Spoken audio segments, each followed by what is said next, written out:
This morning, I got thrown out of Guncon. Let's talk about that. Was it freedom from Johnson City? All right, hey guys, it's been a day and a half. I'm going to tell you about it. I got thrown out of Guncon. Jeez Louise, I am exhausted. And I'm going to walk you through it. I'm going to tell you what happened. I'm going to tell you how I'm going to respond. You're not going to believe this story. I got thrown out of Guncon. I just drove 15 hours over the last couple days, total windshield time.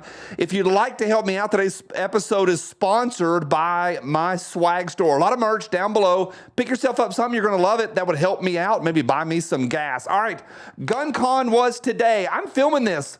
It's a little after 6. Spicy Friday After Dark just went live just a few minutes ago, and I'm going to have to lay another one on top of this, which will mess things up in the algorithm, but I've got to tell you what happened. Guncon was today. Actually, it's still going on as I speak, and I'm back in Johnson City. This has been planned for a long time, in the books a year ago, planned for months, advertised. A lot of folks are involved. Hundreds of people are involved in this, and a lot of y'all are. I went to Guncon on Wednesday. I drove 7.5 hours to Cleveland, Ohio. I had to shift everything in my life around. I have 2 businesses here in Johnson City. Move that around in addition to my other relationships and my employees. And there was a lot that went into this. And I'm telling you, it was a major undertaking and a labor of love. Guncon is freaking awesome. And I'm glad to be able to go do it potentially, but I got kicked out. My job over the last several days, again, we went up on Wednesday. I got to hang out with the guys. I got to do some business. And remember, this is a business, and all of this stuff is business, but it's a business of love. And I believe a passion. The Second Amendment and freedom and the Constitution is not a business. It is a thing that we fight for. This is the getting together of patriots is imperative. This is an important day. On Thursday, we hung out, we did a bunch of things, and we had a town hall meeting with a whole lot of industry folks. It was very good, very healthy. On Friday, we had a range day, and a bunch of us got to go and try out some different products and see some things in the industry that can help us protect our families and to help us just do this thing better and, again, to interact with each other. This is a critical weekend, and it's bleeping Christmas. Let me get to this morning. At 12:30 a.m. this morning, I am so excited. I'm up with the guys. I'm hanging out. We're at the house. My job for this trip, the real heart of this trip is I had 2 big ones. One, I was going to host a fireside chat with Andrew Bailey, the Attorney General of Missouri, who is fighting on some serious fronts and doing some freaking awesome stuff. One of the good guys on our side, he had traveled and his team from Missouri to be a part of this, and my job was to interview him and interact, and that was going to be big today. I was also going to be on a panel and get to speak there and also get to go around to the entire event and speak to you all. That's another key component we're going to get to. So this morning, I'm pumped about all these things I'm facing. We're up. It's 12:30. We're in the house. By this morning at 6:20, I'm up. I cook a big breakfast for all the guys. We went through 4 pots of coffee. It's freaking Christmas morning. Let's go. I went and bought some brand new duds for this. I'm telling you, this is a big day. Why? Y'all, we've been talking to this and advertising this for months and months. This is a digital medium. I don't get to hang out with you not a lot, once or twice a year if it's a good year. And this was it for this year. I advertised it to y'all. We talked about it, and folks came out. Folks came and got hotel rooms. Folks took off work. Folks traveled. Folks spent money, time, and energy away from their families. This was a huge deal. This morning, I got up, we ate, we had breakfast, we hung out, we got over to the venue. Me and the guys, we went up to the green room and got everything settled in, checked in, got our badges, got everything ready to go.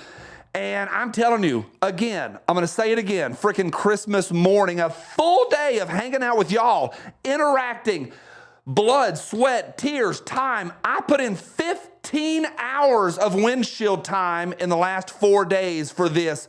Holy smokes, and I'm pumped. I'm glad to do it. I pulled in. Y'all were lined up down the block. I saw my t-shirts all over the place. I saw you people standing in line.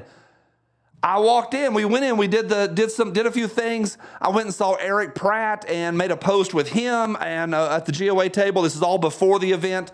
Head into the green room, sit down, relax my back for a few minutes because it's going to be the next 8 hours is going to be on.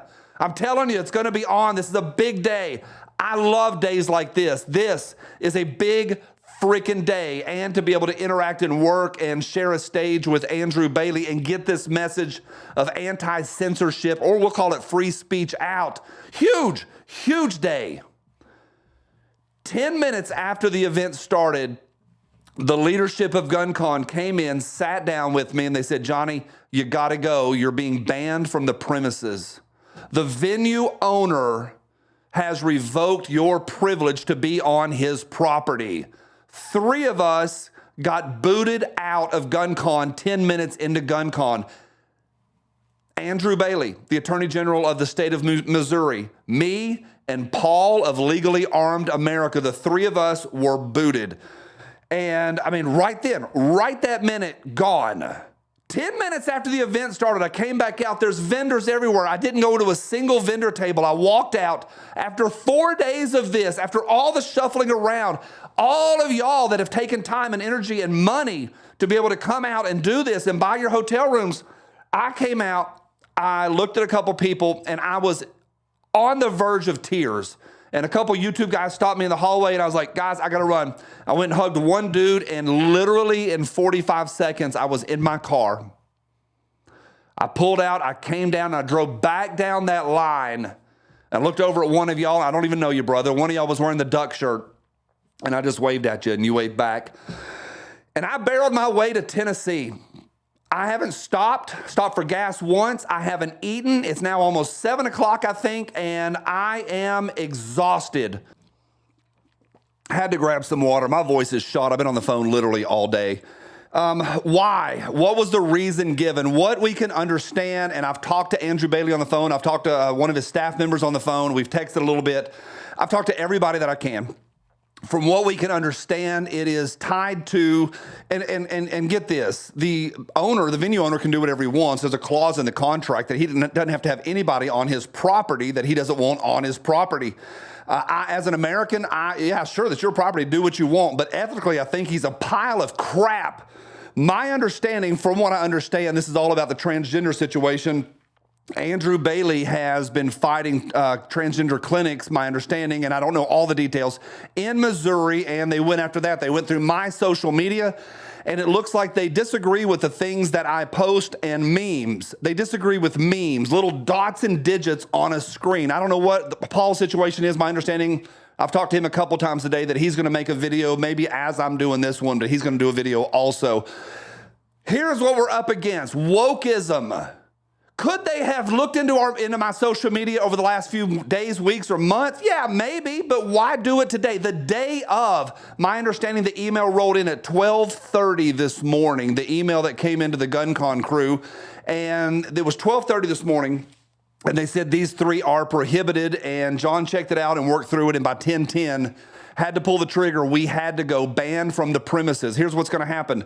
I'm not going to stop. Meme them until they cry and then make memes about them crying. I have been pushing back more and more, and y'all have noticed this over the last several months, on our culture. As long as they're coming after the children, I'm going to come after them, and I know y'all are along for the ride also. Andrew Bailey has already started fighting. I literally just drove 7.5 hours. I've not even looked at my phone yet, but my understanding from all the texts that were coming in on audio on the car's Bluetooth is that Andrew Bailey has already gone public with it. My understanding, some media sources want to talk to him about why he got banned, and I know Paul is going to fight also. I want to say this clearly: the Guncon crew, John and Cody, super professional, super personal. This is not on them. This is on the venue owner, and we got to follow the rules. This is unethical, but this is not surprising at all. This is what the left does. They want to silence anyone that is against them coming after the children. I'm going to talk more this week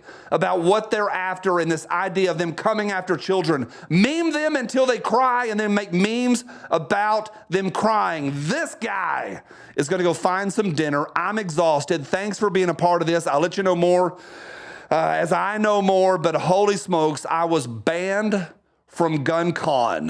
Why not? Drama Llama go. Woo! Y'all gon' make me lose my mind. Up in here, up in here. Buys it freedom from Johnson City. Spies it freedom from Johnson City. Spies it freedom from Johnson. This gun fits my hand better than this one does.